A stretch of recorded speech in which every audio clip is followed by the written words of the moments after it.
আসসালামু আলাইকুম। চলে আসলাম জান্নাত ডেইলি ব্লগ নিয়ে। এই ভিডিওটি হচ্ছে কয়েক মাস আগের। আমরা বাংলাদেশ জাতীয় চিড়িয়াখানায় ঘুরতে গিয়েছিলাম জান্নাত, আমি এবং জান্নাতের বাবা। ভিতরে ঢোকার সময় আমরা খাবার কিনে নিয়েছি, কারণ ভিতরে ঢুকলে একবার বাইরে বের হওয়া খুবই মুশকিল। আর ভিতরে খাবার তেমন পাওয়াও যায় না, ধরতে গেলে পাওয়াই যায় না। আর ঢোকার পরপরই আমরা দেখতে পেলাম বানর। জান্নাত তো এই প্রথম বানর দেখে কিভাবে তাকিয়ে আছে, ও মা এটা কি, সে তো প্রশ্ন করতে পারছে না, কিন্তু খালি দেখেই যাচ্ছে।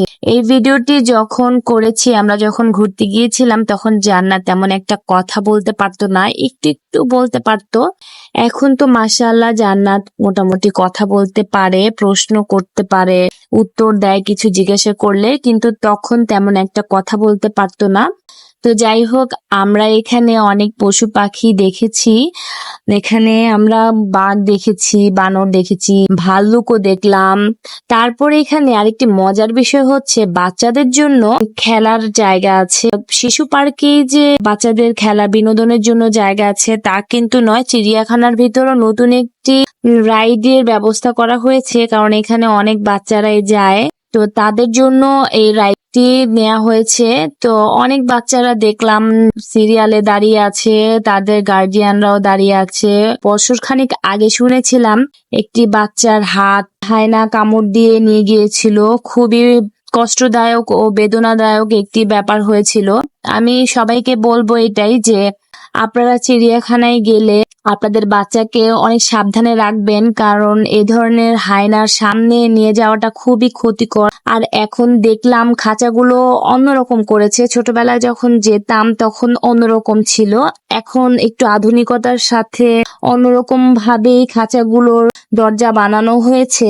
তো ছোট বাচ্চারা তো আর বোঝে না, ওরা তো হাত দিবেই। তবে গার্ডিয়ান হিসেবে আমাদের তাদের দেখে রাখার দায়িত্ব কিন্তু শুধুমাত্র আমাদেরই। তো এই সকল পশুদের সামনে থেকে দূরে রাখাই ভালো। এবং জান্নাত খুবই মজা করেছে। ঘুরতে ঘুরতে বিকেল হয়ে যায়, কাকে যেন ডাকছে জান্নাত, তারপরে তাকে দেখি এখানে ঘোড়া। তো জান্নাত ঘোড়া অনেক পছন্দ করে, ওর অনেক ইচ্ছে ঘোড়ায় ওঠার, কিন্তু ও ছোট বেবি, সেজন্য ওকে ঘোড়ায় উঠাই না, সাহসী হয় না।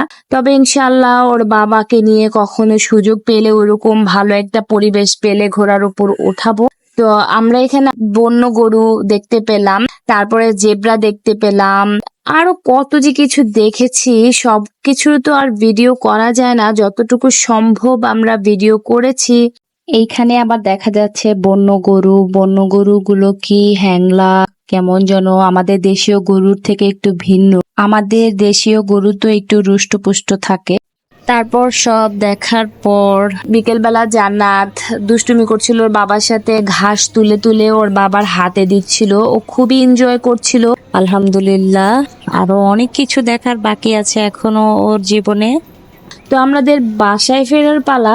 এখন জান্নাতের বাবাকে কিছু প্রশ্ন করা হয়েছে, দেখি তার অনুভূতিটা কি। অনুভূতি তো কোথায় গেছে আমার। তো শুনলেনই তো জান্নাতের বাবার অনুভূতিটা এখন কি। আমরা খুবই টায়ার্ড, বাসায় ফেরার পালা এখন। তো আমার ভিডিওটি যারা নতুন দেখেছেন তারা অবশ্যই পেজটিকে ফলো দিয়ে আমার পাশে থাকবেন, আর অবশ্যই লাইক কমেন্ট করবেন। আল্লাহ হাফেজ।